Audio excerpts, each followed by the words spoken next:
Let me tell you something nobody tells African students about scholarships. You don't lose scholarships because you are not intelligent. You lose them because you don't know how to tell your story. Right now, somewhere in Ghana, Nigeria, a young person believes scholarships are for other people, students from rich homes and people with good grades.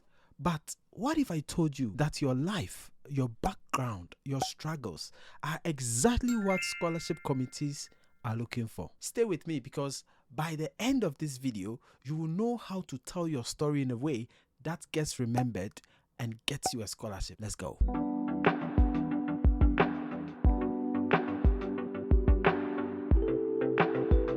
Here is the truth many people don't understand.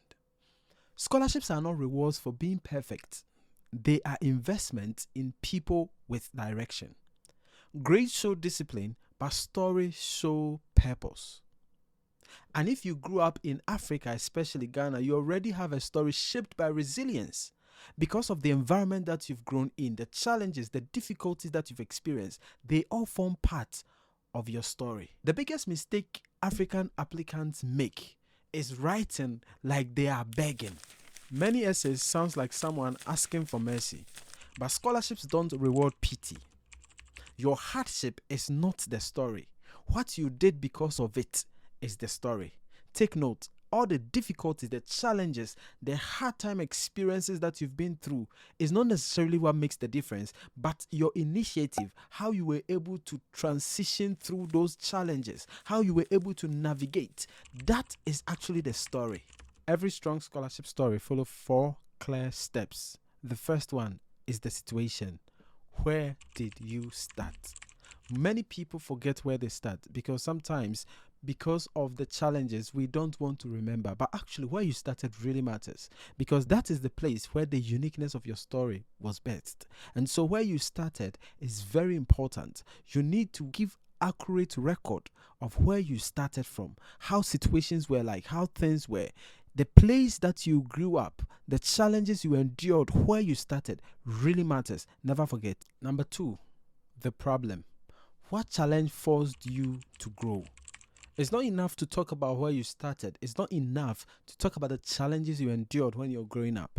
You need to talk about how you grew up out of those challenges, how you outlived those challenges, what factors contributed to your growth that made it possible for you to overcome those barriers. So, anytime you talk about where you started, it is important to talk about how you matured out of the circumstance, how you managed to overcome those things, and how those challenges contributed to your resilience and your interest to grow and overcome them. That is also very important. Number 3, action. What did you personally do?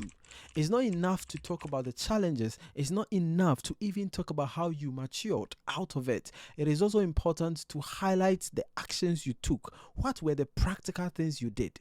What were the things that you started? What were the things that you pushed yourself to achieve? Number 4, results and vision. What changed and where are you going next? All the actions you put across, you need to explain what came out of it. What was the results? It shouldn't necessarily be a perfect result, but at least you should be able to give account of that effort you put in. And that also motivates committees to know that indeed you are accountable. Okay, so talk about what changed. What changed?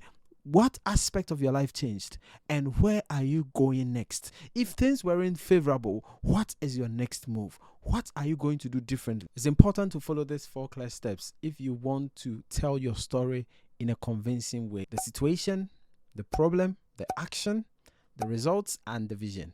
That is very important to be able to tell a unique story that captivates the heart of scholarship committees. If your essay answers these clearly, you already stand out.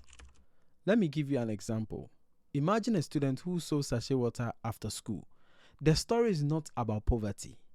It is about responsibility, time management, and discipline. Your background is not a disadvantage. It's your differentiation. And so if this student is able to tailor his or her story to demonstrate that resilience, being able to manage their time, being able to deal with the difficulty and still complete school, that story captivates. Have this in mind anytime you want to tell your story for a scholarship. The first thing to consider is one decision that you made. In your story, you should highlight this. The second thing is that one skill that you gained. Make sure that you highlight the skills that you gained and also one problem you want to solve in Africa. You should be able to show that you are not only interested in your life, but also the life of others. That is your scholarship story skeleton. Resilience. How were you able to demonstrate strength? How were you able to push through all the limitations? Because they are making an investment in you and they want to feel the investment will be of worth. They don't want to invest in something. Imagine you have money and you want to invest in a venture. What are some of the things you look out for? The committee are interested in someone they can trust. You want to build some level of trust with them. But how do you build trust with them? It is your story. Your story will make them know what you've been able to do before. And that would convince them that if they make that investment in you, it is going to be of worth. And so that is what you want to do. Your story really matters. You should be able to pitch your story so strongly that it convinces them to feel that they know you so much that they can trust you with that opportunity. There are many people who take up scholarship opportunities and they don't make any difference. And so day in and day out, scholarship committees always are on the lookout for any sign of mistrust. And to be able to deal with that, to be able to convince them, you need to demonstrate resilience. Life is full of challenges. But if you're able to overcome some challenges, if you're able to talk about those challenges that you overcame, you literally convince them that it is possible. You can navigate challenges that comes in the future against your academic journey. And so resilience is very important. The second thing is leadership. You see, you should be able to lead yourself. Demonstrate that you can lead yourself to convince the committee that if they give you that opportunity, you are going to deliver. You see, leadership is not only about leading other people, it is also about your own contribution to your very own life. The things that you kind of have influence over and you can manage so well.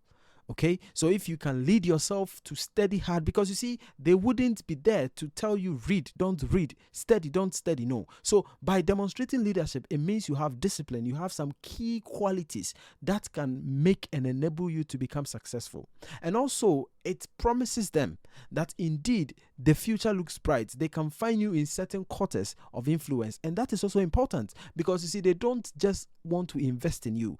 Every investment in you is actually a contribution to other people, that through you, other people would come and benefit from that opportunity. So by demonstrating leadership, you convince them that indeed you have the capacity and what it takes to be able to lead yourself and be influential in the future.